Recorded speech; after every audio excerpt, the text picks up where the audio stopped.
Jaya Jaya Girivara Raja Kishore Jaya Mahesh Mukachanda Chakori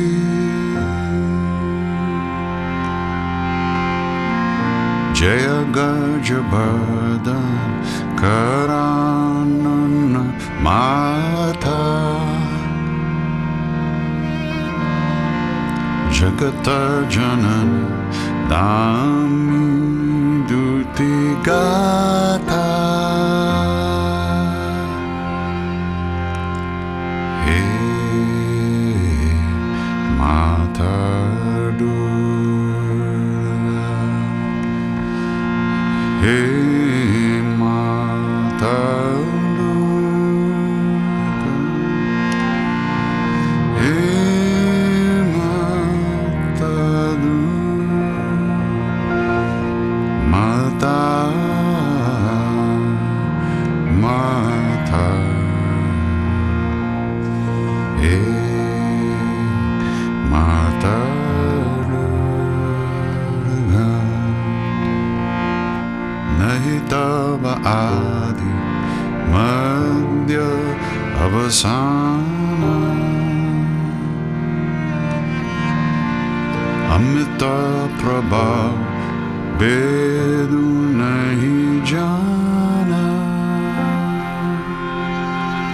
Bhava bhava bhiva parabhava karini Visavabhimo. Namaste, namaskar. Welcome to everybody. We are indeed honored to be with all of you today in this very special program that we put together that relates to another very special project called Sita's Gems. This is, and some of you have heard me talk about this already, an audio hybrid program where we have pulled verses from Valmiki's Ramayana that are especially relating to Sita and following her journey in the Ramayana through these verses and commenting on them with a modern mindset and a modern voice, all by wisdom keepers. Two of them are here with us today. One is Dr. Kavitha Chinnaiyan and Mirabai Starr. Along with me is Michael Sternfeld, who many of you have seen before, also in his project, which he shared, which is a Ramayana. He shared it with Neem Karoli Baba's ashram in Taos online during the pandemic. And later we curated another package called Hanuman's Leap of Faith, where he and Krishna speak about Hanuman.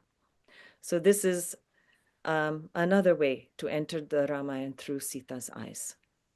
So thank you for sharing this time with us.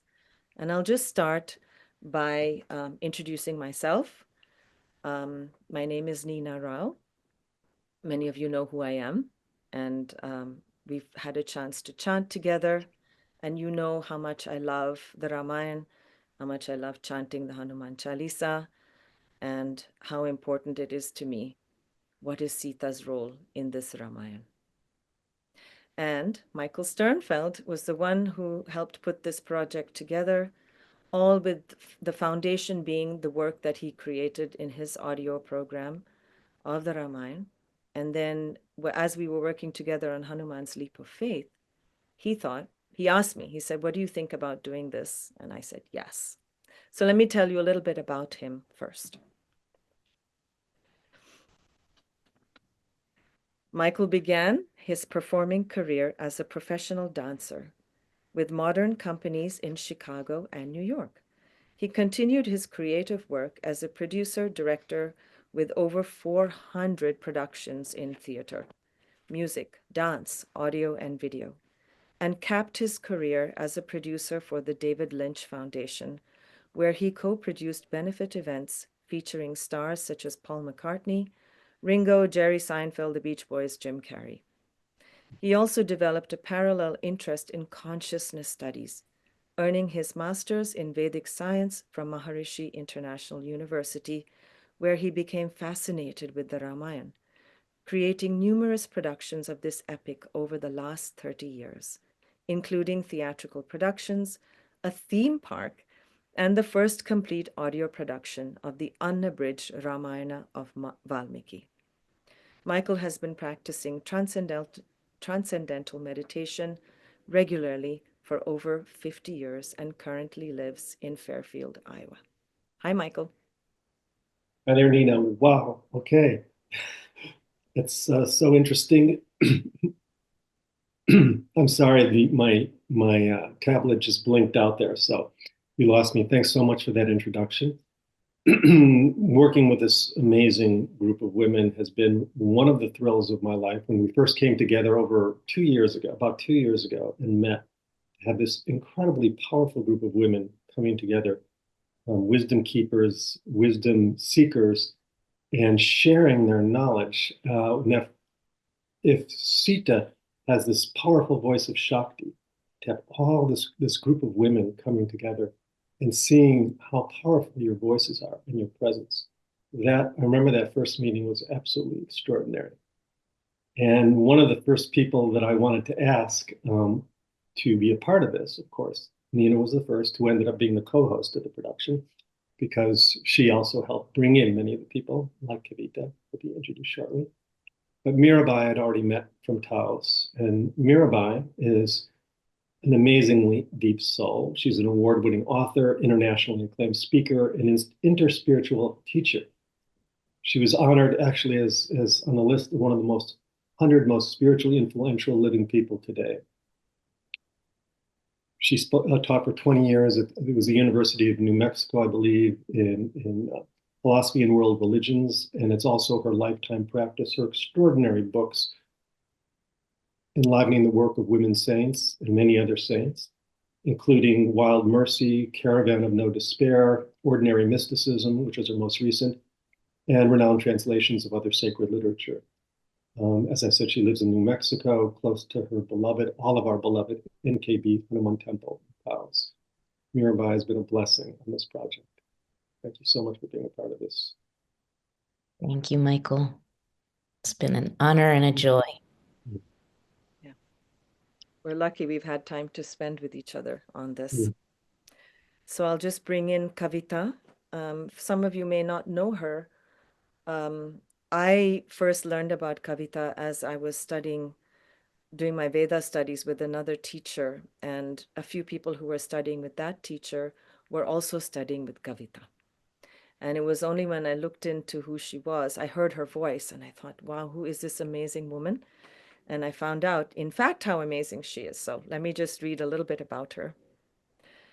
A Renaissance woman, Dr. Kavitha Chinnaiyan, is a practicing cardiologist with a remarkable breadth of expertise in medicine, technology, writing, mysticism, art, and music.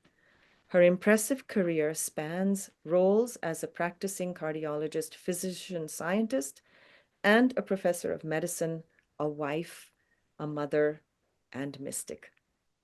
An initiate in Sri Vidya and non-dual Shaiva Tantra, she has studied Tantra, Advaita, Vedanta, Yoga, and Ayurveda with teachers across the globe. Trained in Indian classical music, she has also researched sacred sound and sacred geometry, and expresses her experiences through Sanskrit chanting, Vedic hymns, yogic and tantric chants.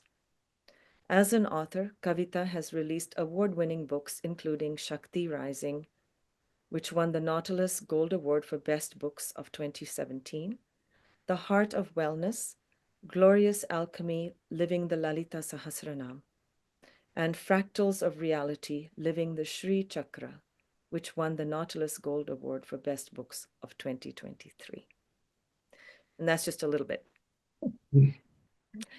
Thanks for being here, Kavitha. Thank you. Thank you so much for that incredible introduction. It's such an honor to be here with incredible luminaries like all of you. Thank you. Very humbling. May I ask you, as we normally do when we do a program like this, to sort of start with a prayer or an invocation? would you be able to chant something for us, please? Yes, I'd be honored to.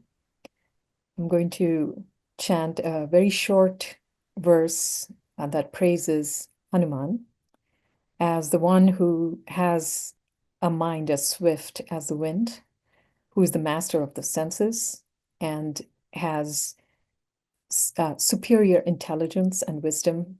He's the son of the wind god and the chief of the Vanaras and that divine messenger of Sri Rama.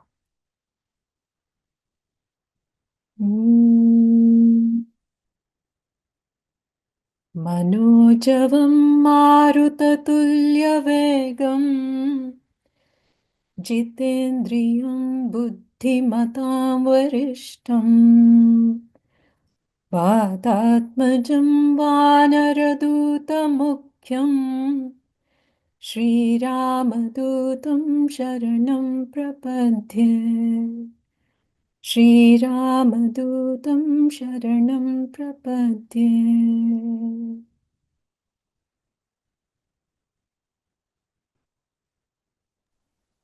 Thank you. Well begun is half done. So as long as we're diving right in, it's just, we called it Sita's Gems, this production Sita's Gems, because of the multifaceted nature of the Divine Feminine. And it was so beautiful, just all the commentators and the narrators who came in for this production, really their personalities, their energies, their wisdom had so many different facets, each highlighting a different aspect of Sita. And we began to realize, and this was a term, actually, I have to go back to Philip Lutgendorf, who coined the term originally, Sitayana. Also, Hanumayana, which is what we used for the Hanuman's Leap of Faith production.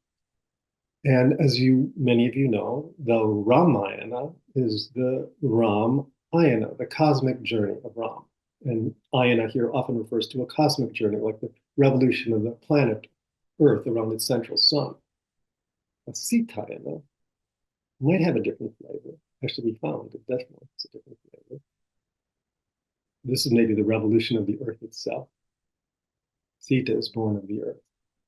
So each of you, I'd say, in feedback you've given me personally, Mirabai, you brought up once a beautiful story, which I never heard fully, of how this program of diving into the Sitayana affected you personally and what elements came out of it. And Nina, you brought up that other points up to me, Kavitha as well.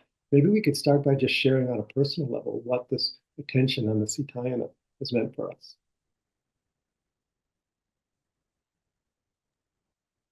Let me just kind of start this off for a second. I really want to have Mirabai and Kavitha speak on this.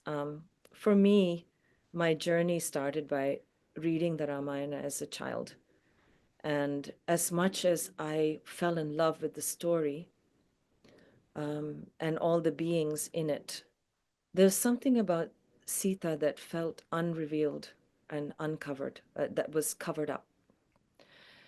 And I didn't really have a way to express what that was, other than to just try to live my life in a way that I could fill that void that seemed to be shared in this story. And for those of you who've read the Ramayana, you'll understand what I'm talking about, in that Sita is often presented as a troublemaker or a victim and all kinds of sort of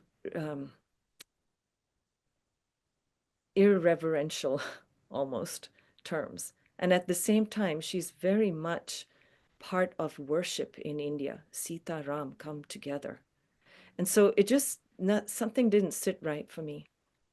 And it was only later, in a few years ago, that I started reading versions of the Ramayana that were written by women and told in the voice of a woman.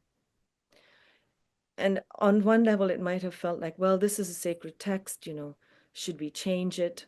But this is the beauty of sacred texts, is that they are a living speech of the people and the hearts of the people over time. So if we're reading it from the way in which it was presented at that time, it came in that voice. But she is such an important part of the story. It has to be something different. And it's taken time for her voice to be given sound over time. And so reading these versions of the Ramayana written by women, I started to interview them in my podcast, and which is when Michael and I started discussing that maybe we need to get more people and like create this beautiful sanctuary to talk about Sita. And I really feel by hearing their voices, that space has been filled and is illuminated. And so therefore we called it, Michael, what did we call it? Unearthing, what's the subtitle of Sita's Gems? Oh yeah, now you're catching me on the spot. Unearthing the facets of the divine feminine. There we go. I want to add one thing, and Nina, thank you so much for framing that, is I'm kind of a purist on the Valmiki Ramayana, in the sense that's something I've been doing for 30 years. So for this project, there are been various distillations. I mean, one of the best ones, which I delighted in, was Sita Sings the Blues. It was the animated production, which either thrilled or challenged many people. But here, in the Sita's Gems production, we actually have the original Valmiki narration. We did not change that. So it wasn't a modern retelling. It was the original passages juxtaposed with modern day commentary. And that, I think, was one of the thrilling points that I tried. And that was what I think is significant. I want to just add this in, is that these passages were in there all along. But we found it was a eureka when we extracted them and pulled them out of the Ramayana, where they were kind of latent. They were already there, but they were overshadowed by Ramayana, the Ramayana. When they stood alone on their own, it was like, wow, look at how powerful Sita is. Look at the power of her voice. Look at the resilience. Look at the wisdom. So we didn't change the text. We just reframed it and recentered it in a different kind of way. So maybe now Mirabai or Kavitha have something to add on that.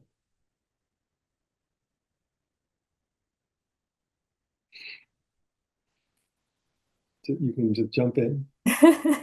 Okay, I'll jump in. I resonate very deeply with what you said, Nina. I grew up in India too, and I remember my grandmother telling me stories from the Ramayana, when I was a child, 2, 3 years old. And so I grew up with the Ramayana and the Mahabharata. And but just as you expressed so beautifully, I always felt like there was something missing, and it had such a profound effect on me. These stories, these not really stories, the itihasa, right, of India, in the form of these epics of Ramayana and Mahabharata, they've really shaped, I think, the entire subcontinent, I would say. And I'm no different than that. And for some reason, because of Sita's treatment in the Ramayana, particularly in the popular versions of the Ramayana, whether it is the Valmiki's version or Tulsidasa's version, I had always kind of strayed away from that and more towards the Mahabharata, where Draupadi is she's much more stronger, portrayed as somebody who could stand her ground. And in addition to that, I think it is also the thing that has been ingrained, I think, for people who have grown up with this is somehow the ideal of a woman being equated with that of Sita, as in being subservient and obedient, and that's how the ideal woman should be. And I never resonated with that. I never felt like she was she was subservient or she was meant to be in that position at all, and that it was really not told from her viewpoint. And then it was much later, in my explorations of Ramayana from the standpoint of my tradition, which is the Shakta tradition, that I came across other versions of the Ramayana, and not necessarily modern retellings, but really ancient interpretations of Itihasa themselves. And that is like the Adbhuta Ramayana, where it is a completely different interpretation of the Ramayana, where Sita is Adi Shakti.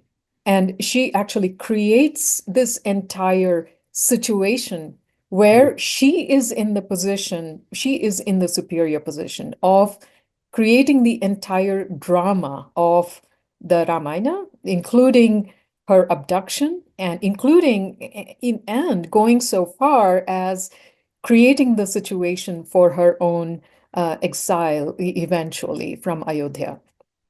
And basically demonstrating the entire spectrum of Prakriti or nature as the manifestation of Adi Shakti in this particular avatar of Vishnu, where he was man, right? Where Rama was the ideal man. And so it was her demonstration of how the ideal woman could create the ideal man. And the entire situation for the upturning of adharma and the becoming the catalyst for this alchemy from adharma to dharma. And so in the Adbhuta Ramayana, for instance, Sita is supreme.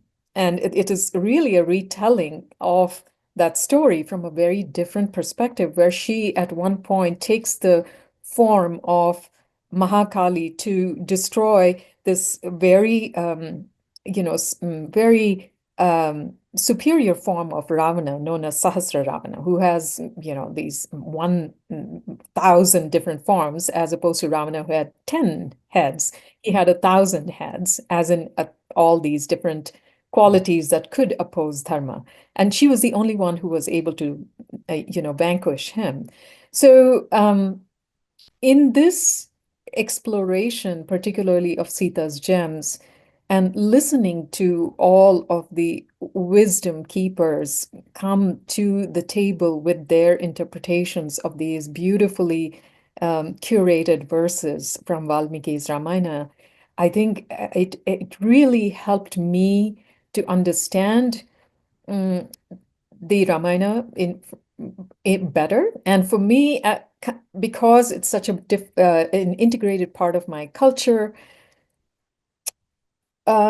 it gave me a piece back of my culture, which I had always resisted and kind of disowned because of the usual way in which the story is told.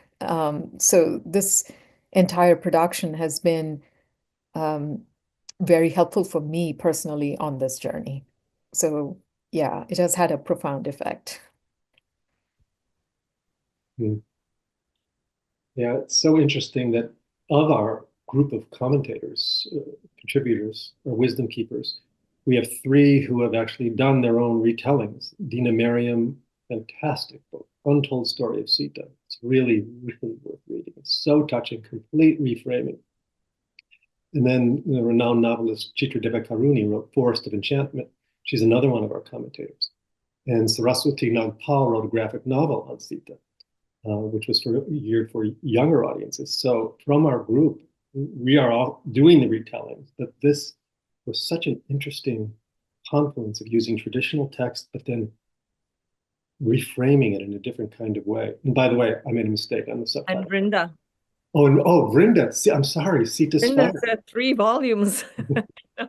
Unbelievable. She wrote this mega, it's 1,500, three-volume set called Sita-inspired, which is extraordinary. By the way, I made a mistake on the subtitle. It was Unearthing the Vastness of the Divine Feminine. And it is vast. Mirabai, how about your vastness and you're looking through the vastness through your lens? Well, it was such an honor, first of all, to be in the company of these seed keepers, and changed wisdom keepers to seed keepers, because I feel like this whole community of women were harvesting the fruits of the Dharma and tucking them in their pockets, and we'll be propagating them. That this reframing of the story is simply a beckoning on our part to the whole world, like, so that everyone will continue to lift up from obscurity the voice of the feminine. In this case, we're specifically giving Sita a new voice, or unearthing her from her furrow so she can finally speak loud and clear. But Sita is the mother of the universe and stands for the divine feminine across cultures and spiritual traditions that I think are being open to us now, because we recognize as a human family that we are urgently in need of the voice and the wisdom of the divine feminine that has been buried for too long, especially now. Wow, especially now do we need her. So briefly, my personal transformation through participation in this project has been profound yet subtle, and it started with my with the invitation from Michael. Would you comment on a couple of these passages through your kind of interspiritual lens, from the Ramayana that focus on Sita? And I thought it sounded great. I've always loved Sita, but then I was afraid that I was going to be too much of a renegade, and that I was going to be disrespectful as a white woman to Indian culture, because everything, this rebelliousness rose in me whenever I encountered the Ramayana, because of Sita's treatment by Ram. Not the Ram I knew in my heart as God, but the character of Ram in the story, and the conflict between the character and the Ram that I worship, to whom I am devoted, as I have always been to her. So my background is I didn't grow up in India, but I grew up in New Mexico. And New Mexico is not part of the United States. I mean, it is technically, but it's its own kind of subculture. And I grew up around the Lama Foundation, where Ramdas created Be Here Now with the Lama community. And I came to Lama when I was a child. And so I grew up in that kind of interspiritual community, where Neem Karoli Baba was one of the most cherished teachers. I mean, not just teachers, but doorways to the divine, brought to us by Ramdas. So I first encountered the Ramayana when I was a child, in a play of the Ram Leela that we children participated in. And then many years later, at the Neem Karoli Baba ashram here in Taos, where I still live, where I've raised my own family, my daughter Jenny was the first girl to play Hanuman in the Ram Leela during our yearly celebration of Neem Karoli Baba's Mahasamadhi, our Bandara celebration. And there were people who were kind of bristling about that, all white American people. Like, you can't have a girl play Hanuman. Hanuman was a brahmacharya male. That's the whole point. And we persevered. And Jenny, who was also a brown-skinned person, was the most incredible Hanuman ever. And she played Hanuman for 3 years in a row, until right before her death, when she was 14, when she died in a car accident, and was buried at Lama Foundation, actually. And so Jenny was my teacher for bending the gender norms of the Ramayana, and helped me find a way in, so that when we started this Sita Gems project 20 something years after that, I already was open to not perceiving the essence of the Ramayana through a standard gender lens. But I'll stop here. I was so delighted. Oh my God, this is really the essence of what I want to say. When I found out that every single woman in this production had the same exact resistance to the normal, ordinary classical telling of this tale of Ram and Sita that I did, and were quite willing to push up against it. And by our pushing, this opening happened, and Sita spilled out, is how I feel, with all of her radiance and her voice resounding in such a way that I think she can speak to everyone of all genders now on new levels. Can I just ask the three of you, actually, before we continue? I just want to talk a little bit more about this idea of gender and why it is that it's important that this be heard, whatever our body gender might be or however we identify.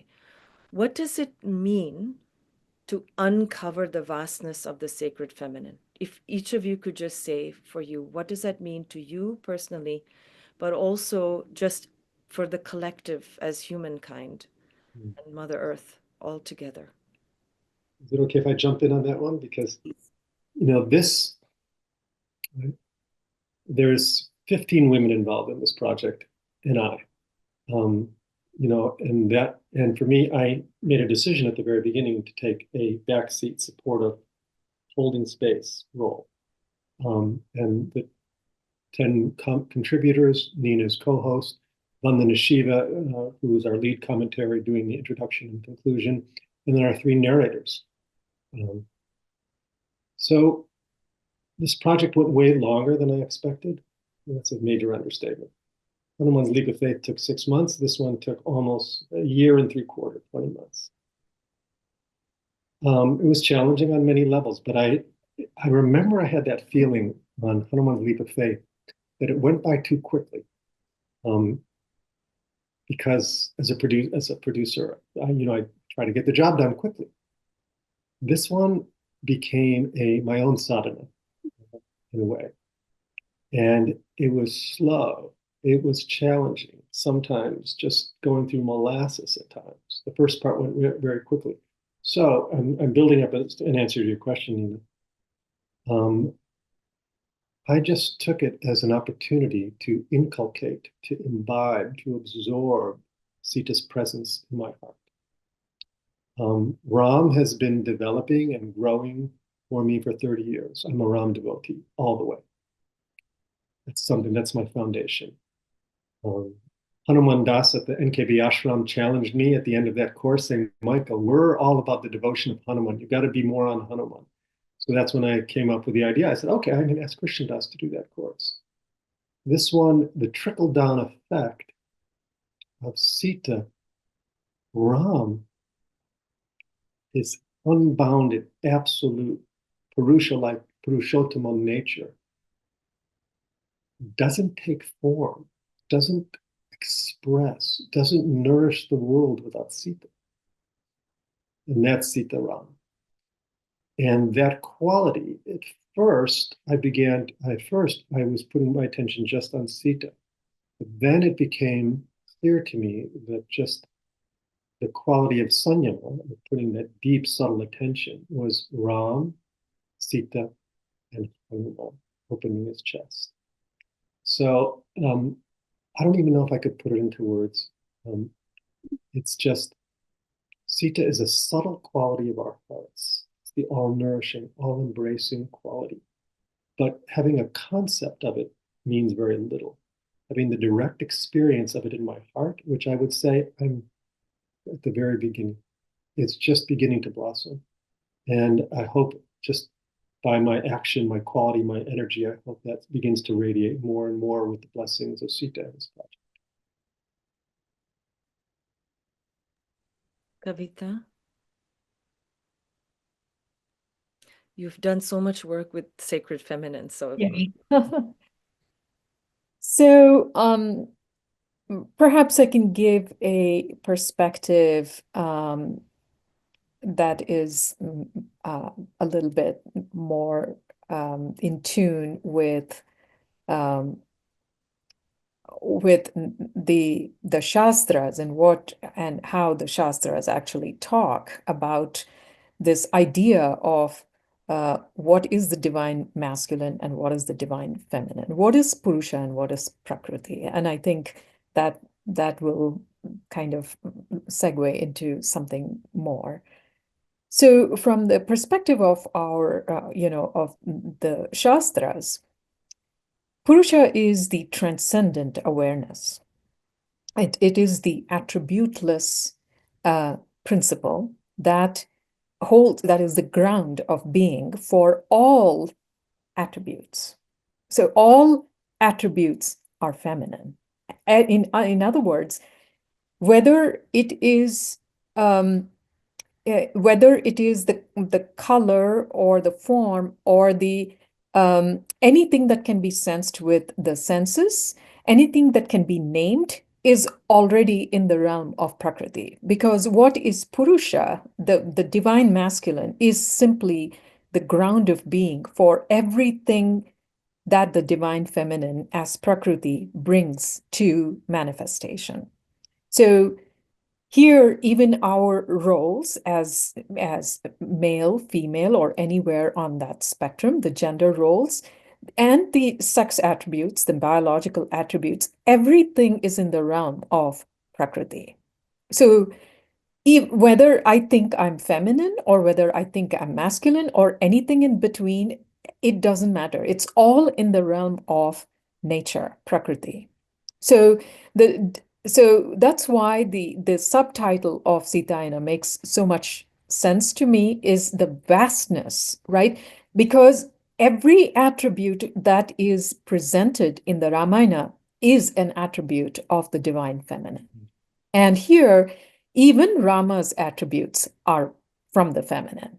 So the only masculine here in manifestation is the transcendent witnessing principle from the highest standpoint. Now, having said that, as you were saying early on, our itihasa will always reflect the time at which it was composed, the time at which it was written, and the time at which it was relevant.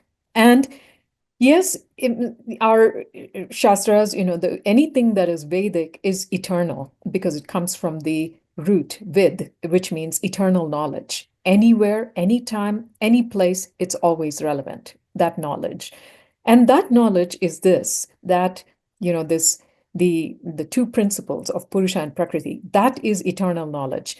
But within the encapsulation of time and space, when the nature of creation is evolving through time, where one principle within Prakriti will be dominant to demonstrate a particular lesson for that, time and space, is what is always manifested, because that is the nature of evolution.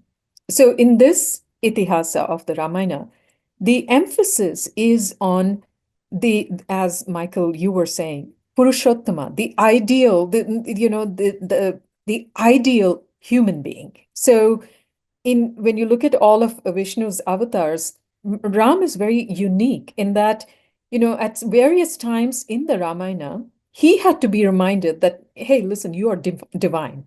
He himself didn't believe or forgot often that he was indeed an avatar of Vishnu, right? Which is very different than the Krishna avatar, where Krishna was the supreme avatar, and people around him were forgetting that he was divine, but he always knew who he was. So, but not so with Ramayana, because it's such a beautiful, poignant teaching on humanness, right? That is the central theme of it. Like the entire spectrum of being human is demonstrated within that story at a very high level, whether it is Rama or it is Sita or Lakshmana or any of the characters. If you look at the entire spectrum of Prakriti, everything is presented there, the highs and the lows of all of it. And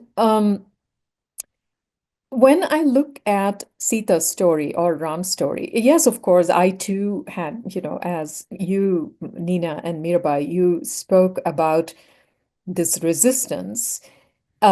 to Sita's treatment in the Ramayana, I had a lot of that as an inherent rebel. You know, I am a renegade and a rebel, just like everybody here. So I definitely have always had this rebelliousness towards that story.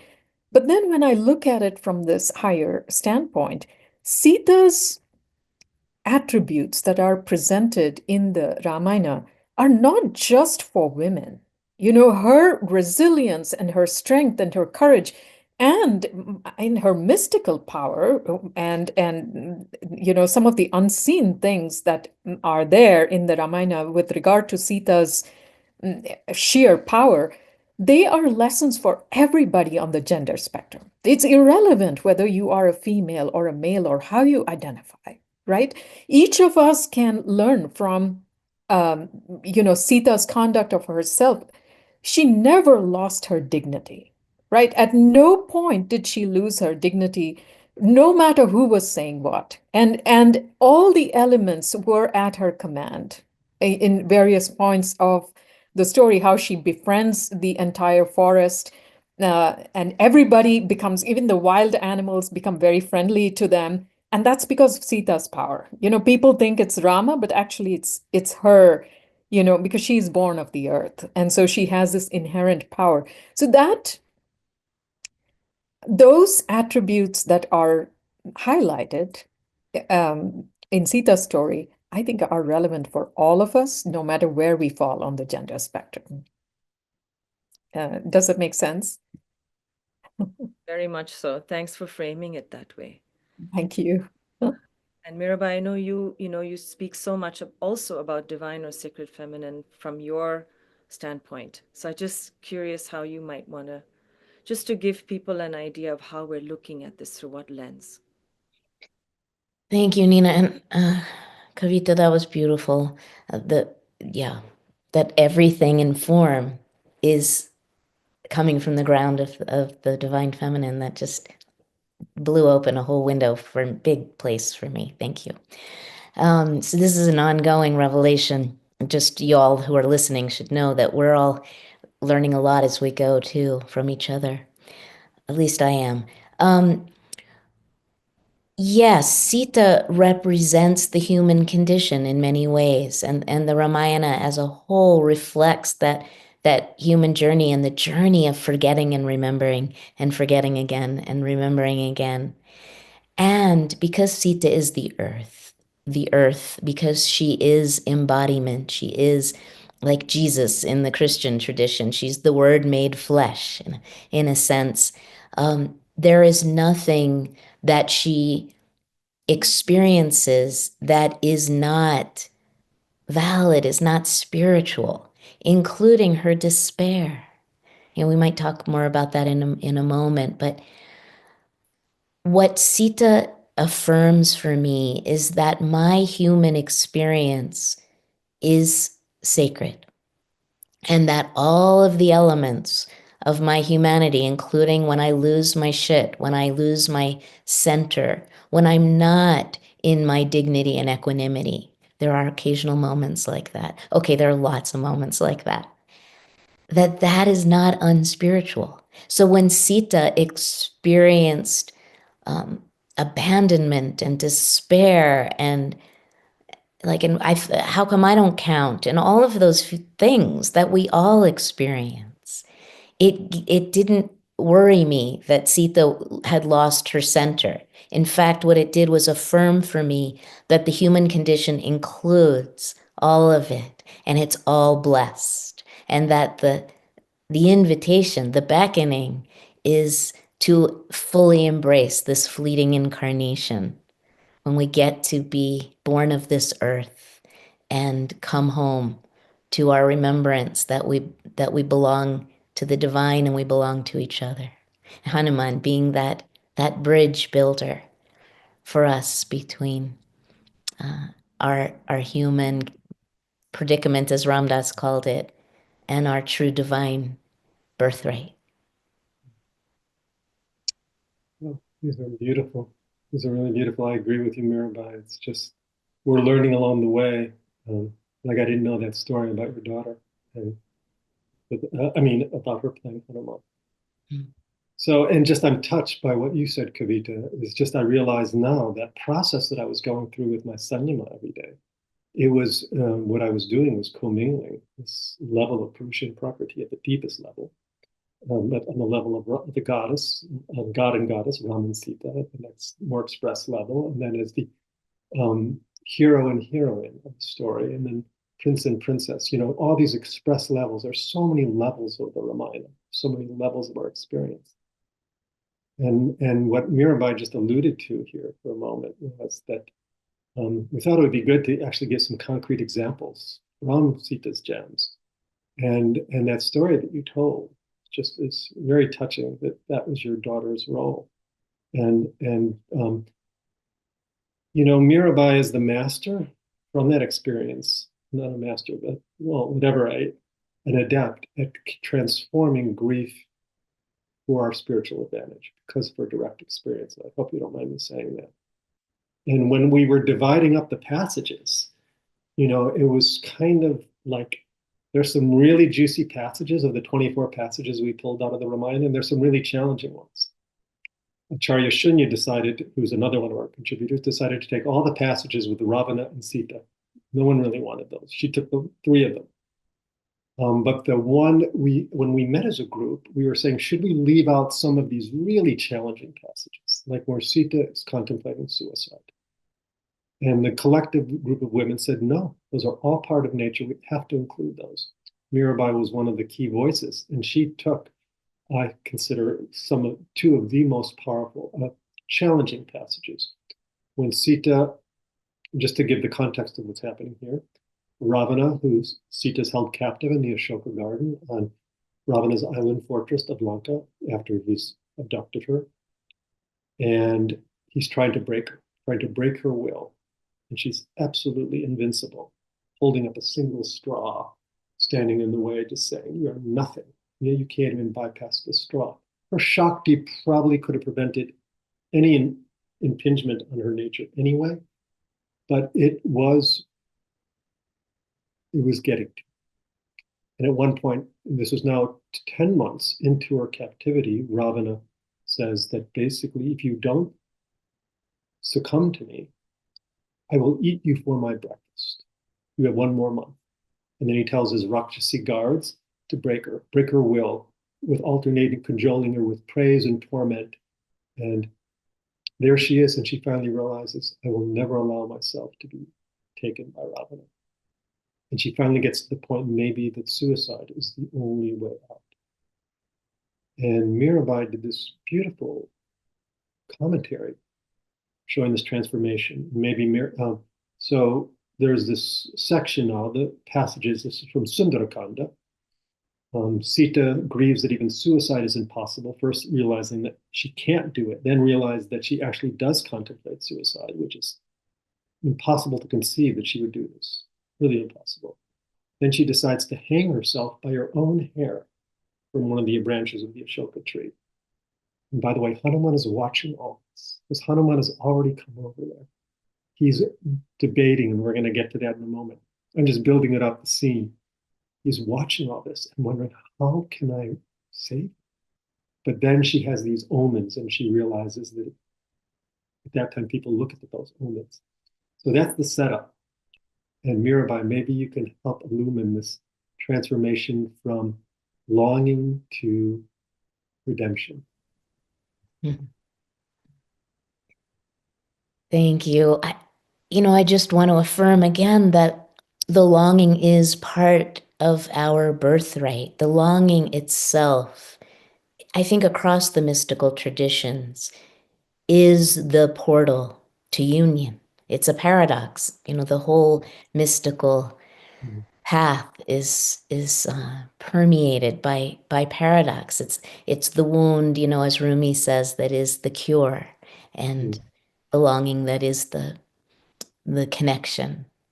And so I think for Sita, that's what she represents. And in her despair, she finally, really the turning point is when she surrenders to her suffering, and she just yields to what is, and what is may be her death by her own hand, but it's there is no way to negotiate with reality at that point on her journey to make things come out different. She's tried everything. She has used the great capacity of her intellect to try to come at the problem from every possible direction, and she can't solve it. And so at last she surrenders. She surrenders to her pain. And it is in that surrendering that the universe begins to subtly and then more dramatically reveal signs of support. You know, that her sari flutters and her left eyelid droops, and like all of these embodied physical kinds of manifestations. And she remembers that she is the daughter of the earth and she is the mother of all, and she kind of wakes up, but only after she surrenders to her dark night of the soul, as the 16th century Spanish mystic John of the Cross named that radical unknowing that we have to confront on the journey. But that's not to say that her despair was an inferior state, her suffering was somehow unspiritual, and that the bliss that broke through once she surrendered was the true, enlightened state. Because I don't think that the divine feminine wants to disparage our feelings. I mean, I think even to come back to the Christian tradition as a white Jewish devotee of Neem Karoli Baba with Sufi inclinations, to come back to the Christian tradition, I think about Mary Magdalene, and the Mary, the Gospel of Mary, that was one of the Gnostic Gospels that was discovered in the 20th century. And it's an incomplete gospel, but Mary is affirming that Jesus specifically empowered her to teach the Dharma and the Torah, the truth, the teachings. And that, I mean, he enlisted her as his co-teacher. Like they were consorts. It's like consorts in all of the traditions. It's not like the feminine is the consort of the male, like my friend Eve says, who was Reb Zalman's widow. It's not like the Shekhinah is Mrs. God, right? In relation to Mr. God. The consorts are mutual. She's his consort, he's her consort. But Mary was Jesus's consort. And when the disciples said to her, "Wait a minute, who do you think you are to presume to teach us, to teach men?" And her response was not, "Fuck you, he told me, and I'm empowered." She burst into tears when they confronted her and said, "Who are you to presume to bring the master's teachings?" That was her response. When I read that in the Gospel of Mary, I felt relief. Like, oh yeah, that's what I would do. If I were confronted by the patriarchy and they were mean and bullying, first I would probably my eyes would fill with tears and I would feel hurt and confused. Like, why would you challenge me about this? But then I would get to work, Then I would get on with standing in my power or sitting in my seat. But first I would feel the pain of the patriarchy pushing against my heart and what I know to be true. And I feel like that's what Sita's doing too. In these passages, she's allowing herself to feel the fullness of her suffering. And then when she surrenders to what is, that's when the universe opens back up and she remembers who she is and that she is always with Ram and nothing can separate them. So beautiful.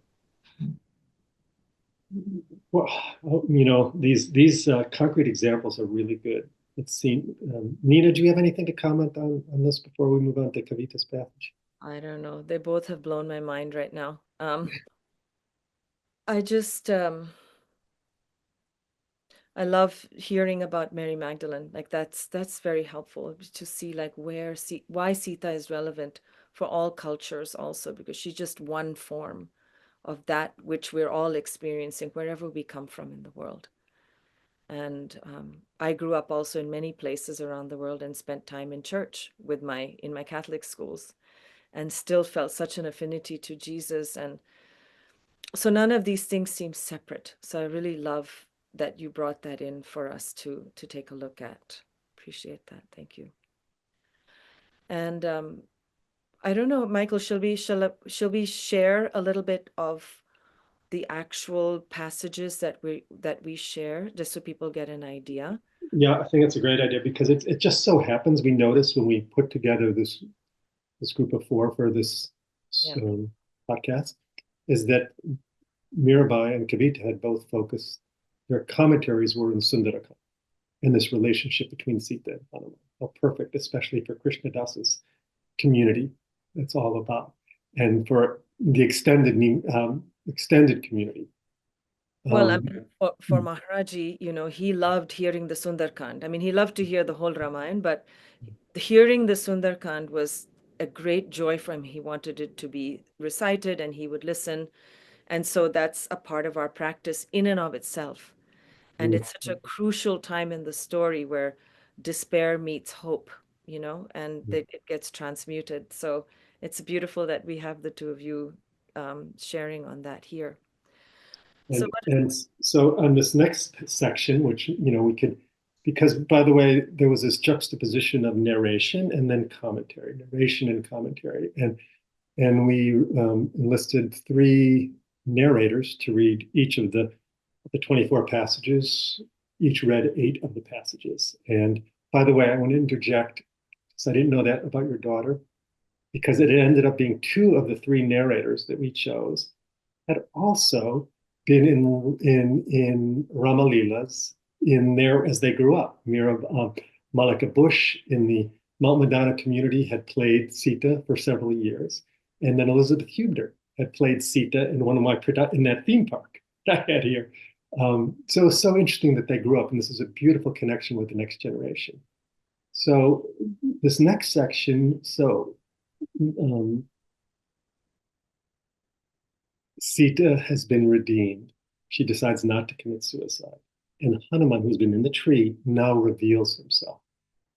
And this is one of the most beautiful sections, because now Ram's messenger has come to let Sita know that she'd been 10 months not knowing, where are they? How come no one's come for me? How could they not know where I was at this point? And Hanuman flies across the ocean bearing Ram's signet ring, and he's debating in the tree exactly how he should speak, what he should do, how he can not cause a ruckus where he reveals himself. So he makes himself incredibly small, comes down from the tree, and speaks to Sita in Sanskrit, which is amazing that a monkey would speak in Sanskrit.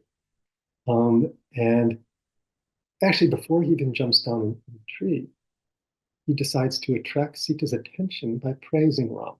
So Sita, who's just on the verge of committing suicide, there's a little voice in the tree in Sanskrit praising Ram. And that's the segue into the beginning. We thought we would just read or listen to one of these, the first couple cantos from Sundara Kanda. This is canto 31 and 32. Hanuman attracts Sita's attention by praising Ram, and Sita finds it unbelievable. Sundara Kanda, the end of Canto 31, Hanuman attracts Sita's attention by praising Ram, and leading into Canto 32, Sita finds it unbelievable. As she heard what the monkey said and looked in every direction, she was transported with joy, being totally absorbed in thoughts of Ram. Looking all around and then up and down, she saw the son of the wind god and the minister of the king of the Vanaras, him of the unfathomable intellect who shone like the rising sun. On seeing hidden in the tree branch him who was clad in white and was red like massed lightning, Her mind was in a flutter. The ape spoke humbly. His words were sweet. He shone like a mass of full-blown Ashoka blooms, and his eyes were like burnished gold. Seeing him who stood before her so modestly, Maitali was filled with anxious doubt. She was bewildered as she thought, "Oh, frightful is this monkey figure, and unapproachable. It daunts the eye." As she thought thus, she almost swooned with fright. Distracted by fear, the gentle Sita lamented in a voice that moved one to pity, crying out in an agony of fear, "Ram, oh Ram!" and again, "Oh Lakshman!" She wept dully in a weak voice, and when she saw the great ape standing there so modestly, the lovely Maitali thought she must be dreaming.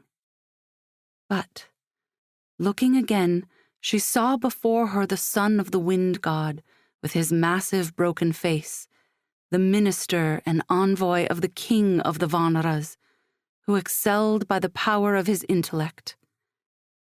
As she looked at him, Sita was so distracted with fright that she seemed almost dead.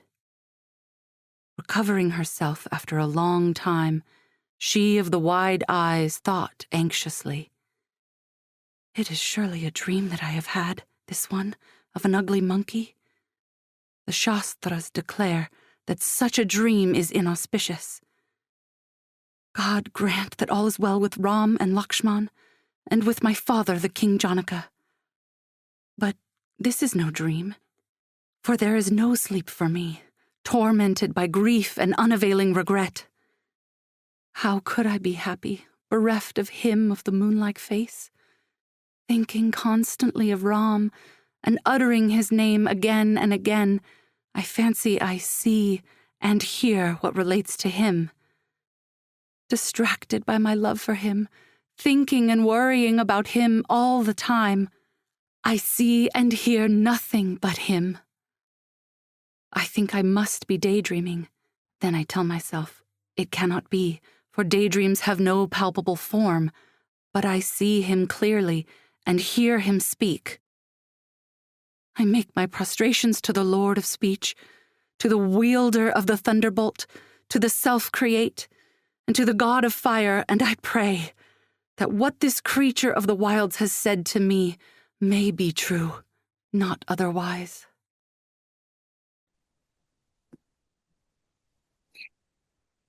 Gives you a beautiful little taste of the original text. It's archaic on one level, but also surprisingly modern on another level. So this section unfolds where there's a dialogue between Hanuman and Sita, where they begin to gain trust. Sita gains trust with him. But then Hanuman approaches her because he just wants to bow at her feet. And then she absolutely insists, believes that it's really Ravana in disguise. Because remember, Ravana could take any form at will. And he had disguised himself as a wandering mendicant, sage, before he abducted her. And he'd been playing mind games with her for months, torturing her with illusions. And it was just unbelievable, the psychological torture she went through, as well as the physical deprivation. So here, Sita is filled with doubt. And that's the essence of Kavitha's commentary in this section. So maybe you'd like to take it away, Kavitha. Yeah, this whole Sundara Kanda, it's just so moving for me, and I just really loved what you said, Mirabai. It was just so moving and so beautiful, because it really speaks to this entire section here speaks to our own inner evolution, right? Because and there is a lesson in here also about spiritual bypassing, because here this whole section is really demonstrating, first of all, Sita's own despair and grief, and to the brink of committing suicide and accepting, coming to this acceptance that this is it, and not really, and I think all of us can, many of us, I would say, can relate to this, where we have come across situations in our life where our intellect fails us. All reasoning fails us. And this is where the heart, reigns supreme, right? The heart reigns over the mind and the intellect. And that's when magic happens. That's when alchemy really occurs within our system, is when the heart reigns supreme, as in when we give in to what is, and without really explaining it continuously, as we constantly do. And that it allows for no bypassing at all, no intellectual bypassing, no spiritual bypassing, nothing is allowed. And at that point is when the entire universe moves. And for me, that is the rise of hope here, where this giving into the despair, that in Tantra, we say the path through which you fall is the path through which you rise. And so here, that's exactly what's happening. She gives into the despair, she gives into the doubt, and there is Hanuman, right? And Hanuman is known as Chiranjeevi, the one who's eternal, he's immortal, because he is the son of Vayu, the son of the wind god, as in he is the very breath of creation. He's the very prana of creation. So when we give in, this prana starts to move in us, where that very thing that was the shadow is now transmuted into light. And that is exactly what happens here. She's like stunned. It's like, just a moment ago, I was ready to kill myself. And here, the very next moment, here is this omen of somebody uttering Ram's name. And it's unbelievable. And I think many of us have experienced this. When we are in the depths of despair and there is a ray of hope, it's like, this can't be true. It just like, this can't possibly be it, right? And the familiar pain is what we kind of resort to. And I think this is where the nuance, the beauty of the Ramayana comes out, because it is the human incarnation, right? This tells us how we as humans operate, is like the familiar pain is much more, much more attractive than the uncertain beauty that awaits us. And that is a decision each of us will have to make in that moment of alchemy. And it's where the signet ring comes in through this principle of Hanuman, right? This prana starts to move differently, and suddenly we are presented with this ray of hope, which is the signet ring saying, look, this is your way out. This is how you have now turned to gold. This very doubt which was weighing you down is now going to become your wings of freedom and beauty. And that's what we see here, is she can't believe it. And I can say for myself, I've gone through periods of this dark night of the soul where coming out of it and something beautiful is coming up, and it's like, no, this can't be. Right? This can't be, because I mean, this darkness is much more familiar. This pain is much more familiar, because I've been in it for so long, and she had been in it for 10 months. So how is she going to trust this breath of fresh air and this, this icon of hope and transmutation? It's more than transmutation, right? It's transfiguration. It's alchemy. That's the word that comes to me, where it is, and that's why it's called Sundara Kanda, because it's just this where this very dark, deep stuff is transmuted into unbelievable beauty. And that catalyst there is Hanuman. And that's why I think Hanuman is so appealing for so many of us, because and anyone who has really you know, gone into the path of Hanuman can speak to this this alchemical power of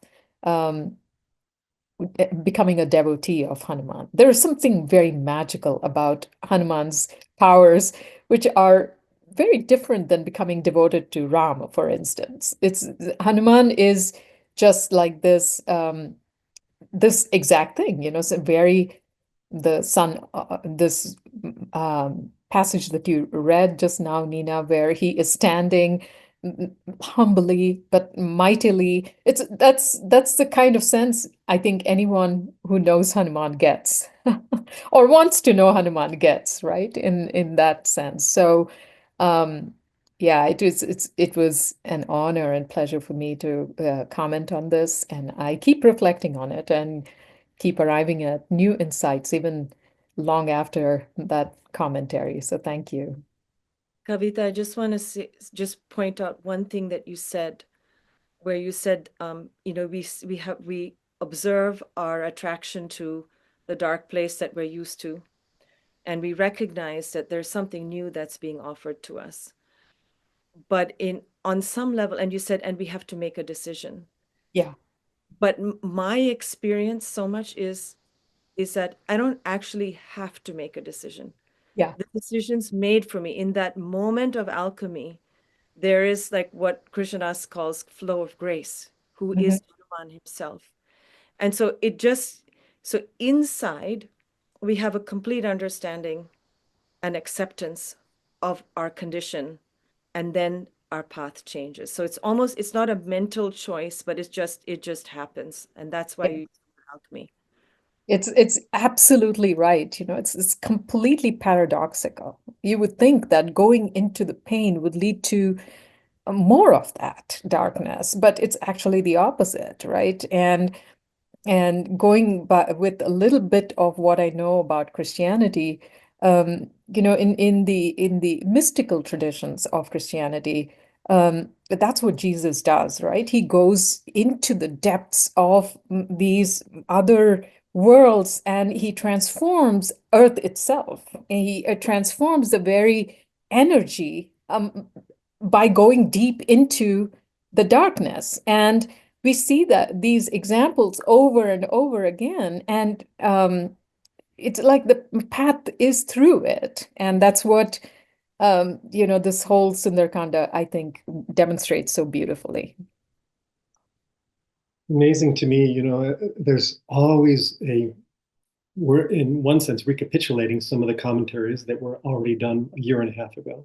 But at the same time, we're learning something new here because we're recreating slightly different angles. We've had different experiences.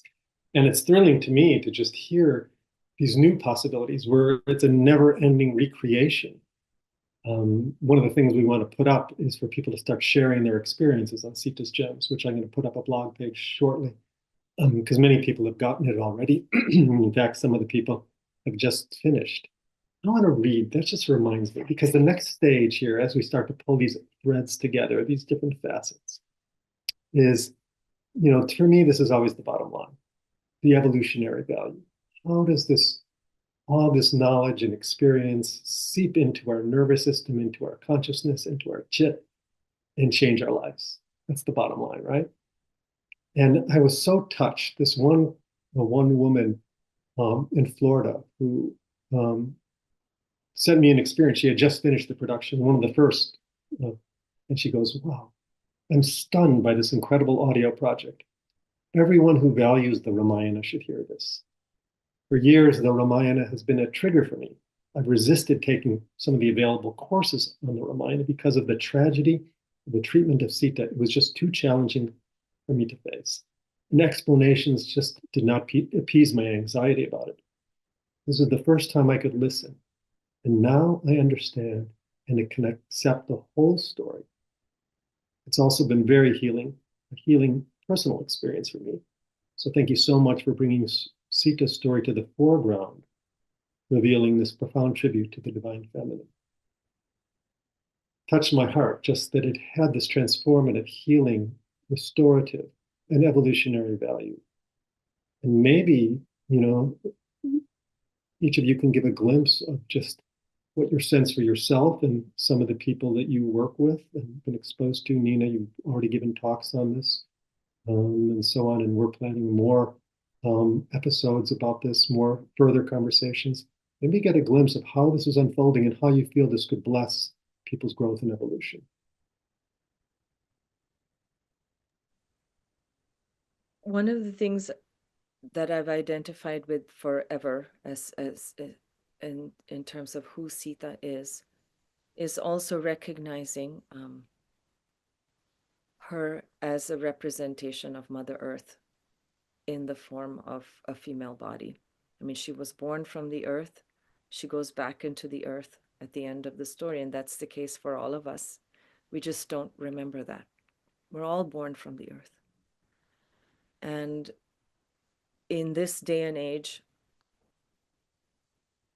with so much discussion around how, and Vandana Shiva talks about this in her introduction and closing also for Sita's Gems. How can we look at the earth, Mother Earth, with fresh eyes and actually see her as the divine power? She is manifesting constantly in the myriad of forms, and without it, we can't survive.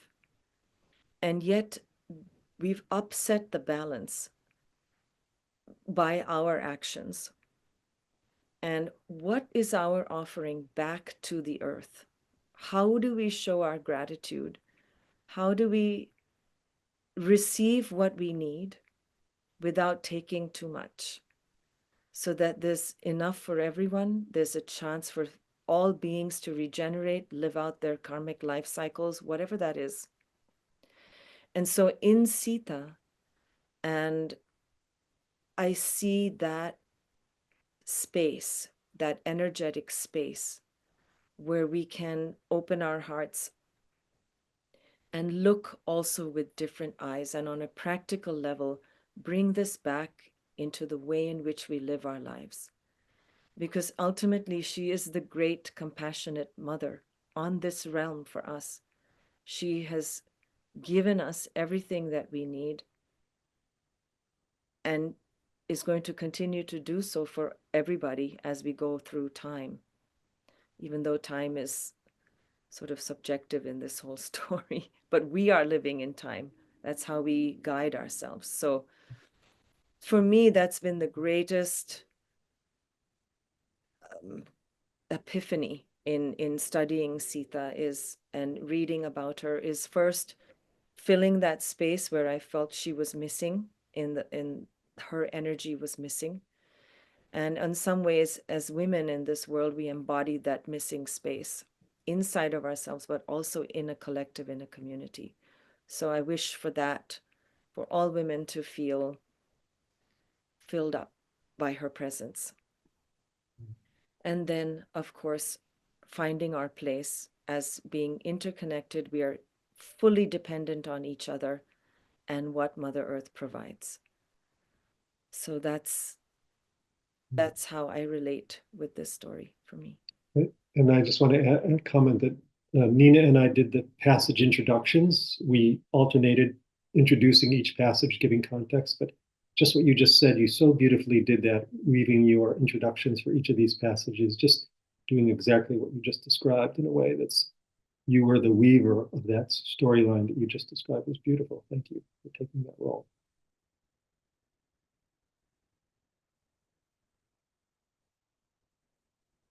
Kavitha, I can see something emerging from you, maybe. Yeah, that was so beautiful, Nina. Thank you for putting it into that context. I think for me, as a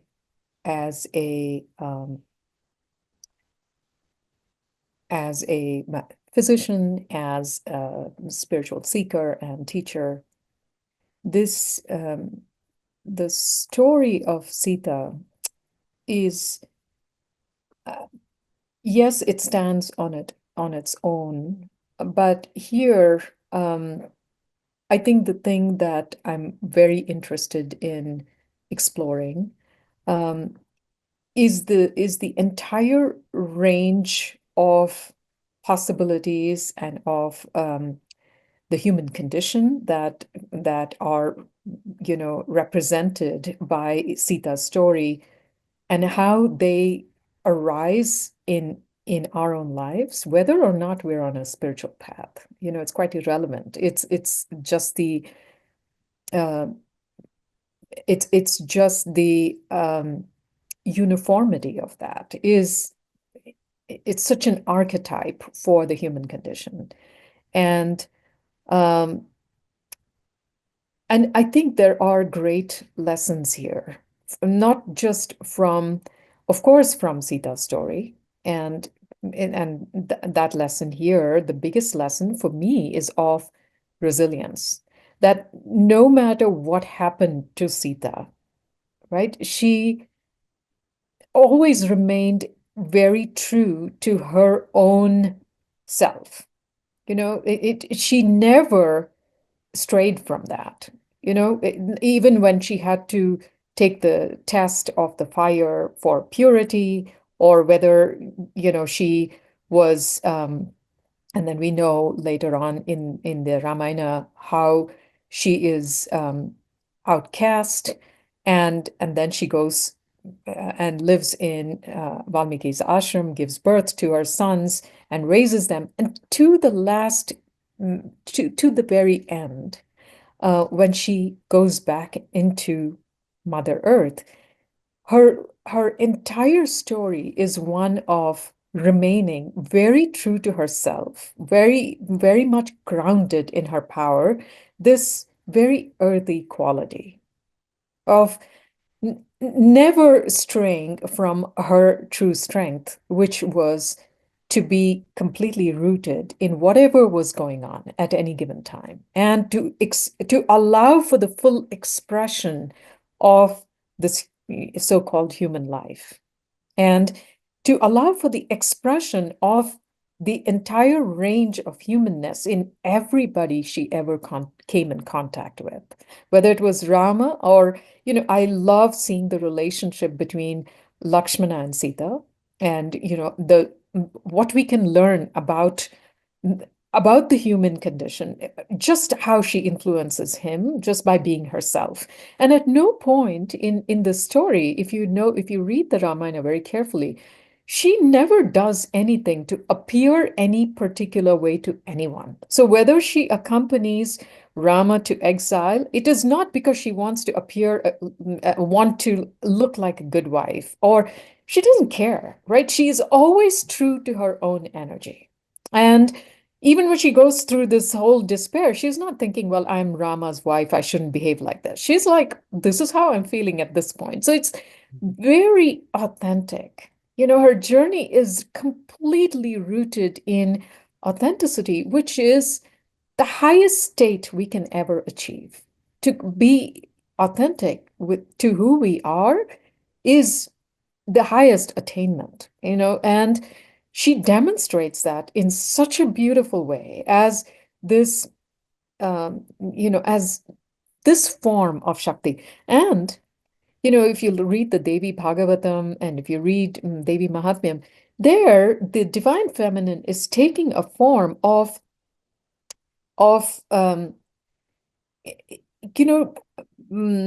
vanquishing things in a very overt way, right? There is a war and she wins. Shakti wins. Here, everything is subtle. It's soft. It's beautiful. It's expansive. And this quality of expansiveness is very much, it's a very unique quality of the divine feminine. It's a very sweet and unique and very integrated quality of the divine feminine. All perspectives are available um, and demonstrated and expressed in Sita's story. No, it's not just the violence, it's not just the ability to destroy things or meek surrender. None of it. It's all just, it's this very expansive of whatever comes, so be it. And I think in that way, I would say that Swami Vivekananda was right. And this is something I had resisted as a young girl when he said, I'm paraphrasing him, when he said, Sita is the ideal for every woman. And he made such a statement, which used to enrage me when I was when I was a young girl, thinking like, what does that mean? But now I see that in this wholeness of expression, that sounds just about right. Beautiful. Mirabai, evolutionary value of Sita. Do you have something to add there as well?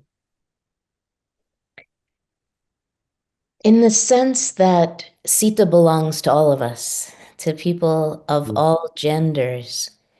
When we reclaim her voice and her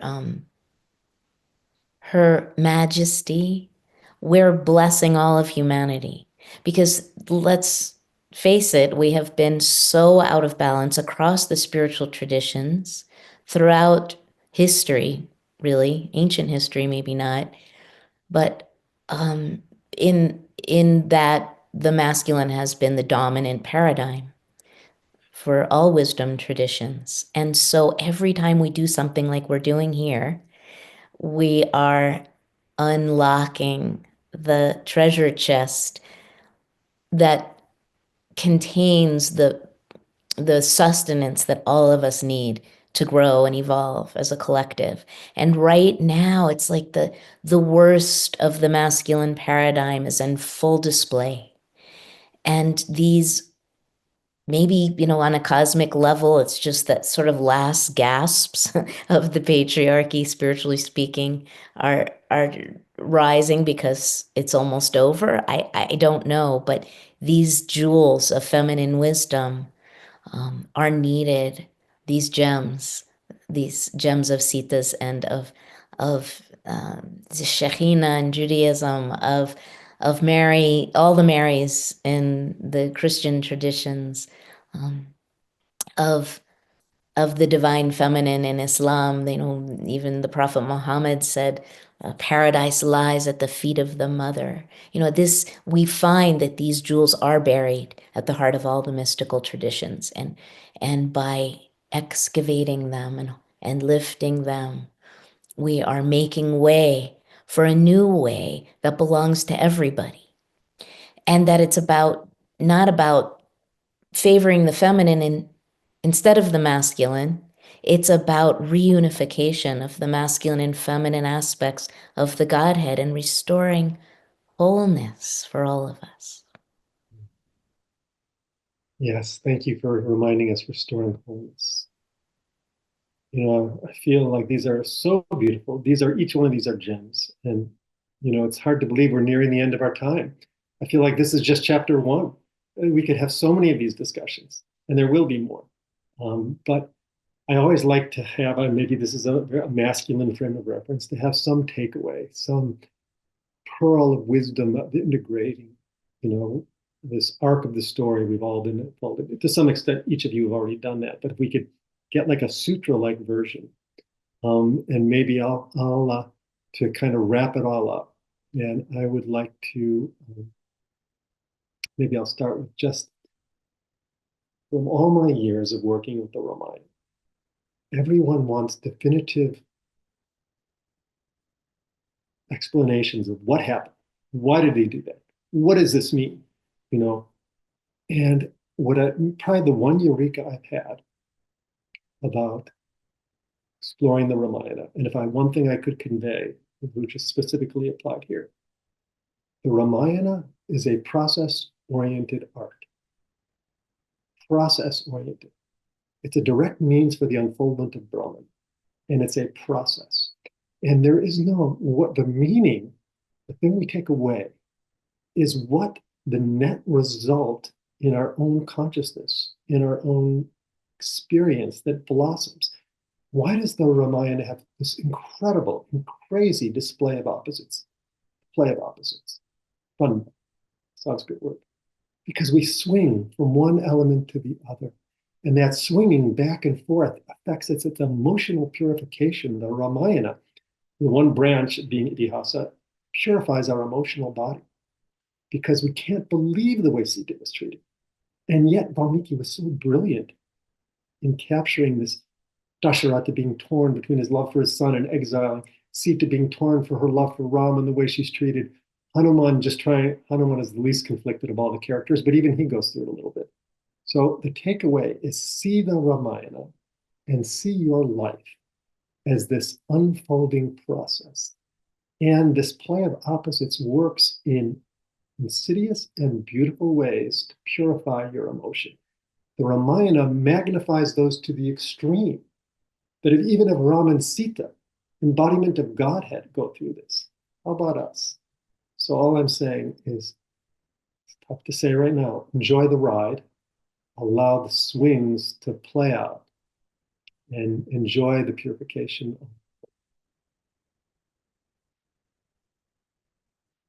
That was a little bit more than a sutra, but maybe you can try sutras. Nina, I'll maybe call on you just.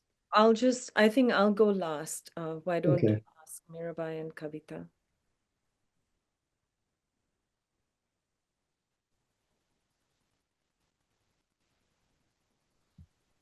Sorry, I was waiting for you, Mirabai.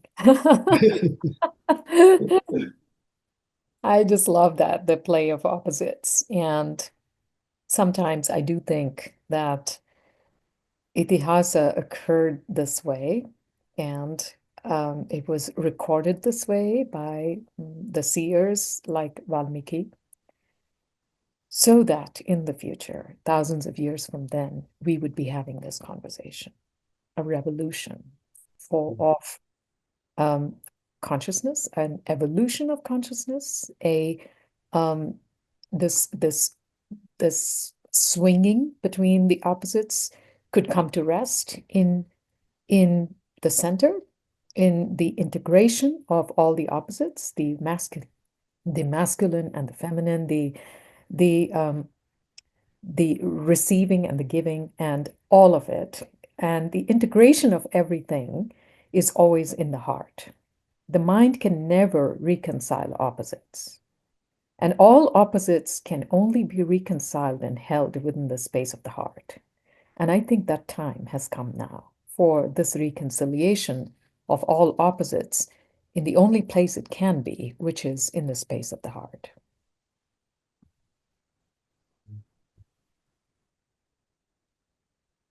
Beautiful. And I think my epiphany today was the metaphor of alchemy, that you shared with us, Kavitha, and realizing that Hanuman is the catalyst. So in alchemy, you have the base substance, right, which we could call the abduction of Sita, which actually was connected to the exile of Ram and Sita and Lakshman, and the trickery that resulted in that exile. And then Sita's abduction was really when the base substance was truly generated, and her suffering. And then Hanuman, this is what I love. What happened for me today was this awakening was Hanuman was the catalyst that enabled that alchemical transmutation, or as you called it, transfiguration, to unfold and for the gold to spill forth. And the gold is that union, that reunion, the spiritual marriage, the reconciliation of opposites, for the benefit of all beings and for the earth herself.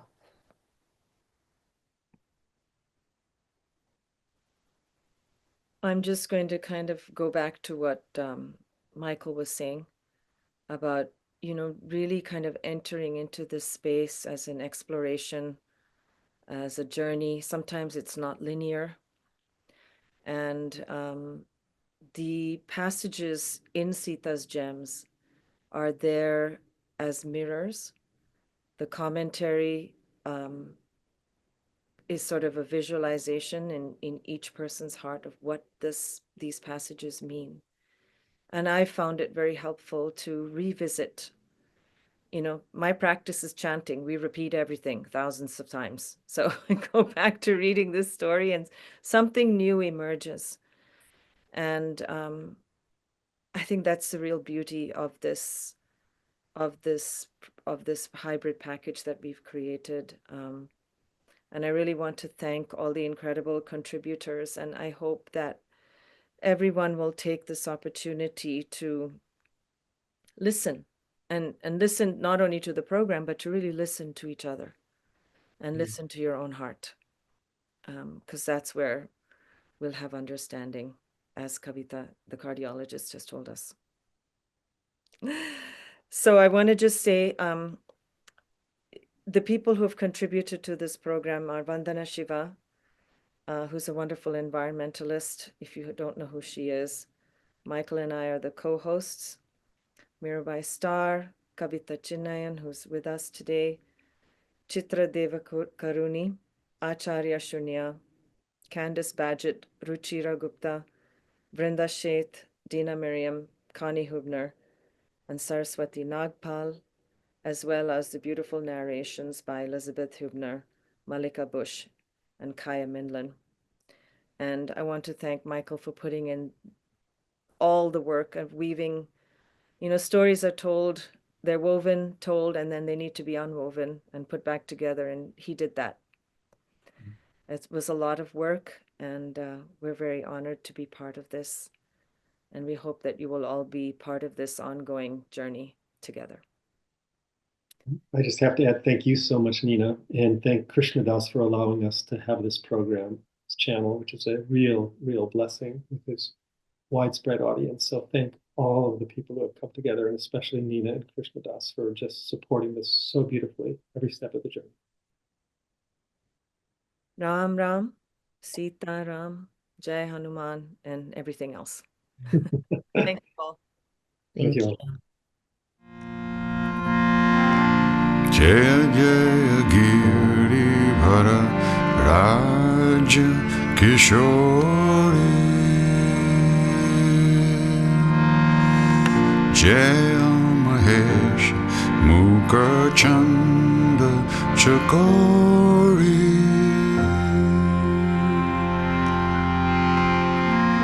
Jaya Gajabardhan Karanana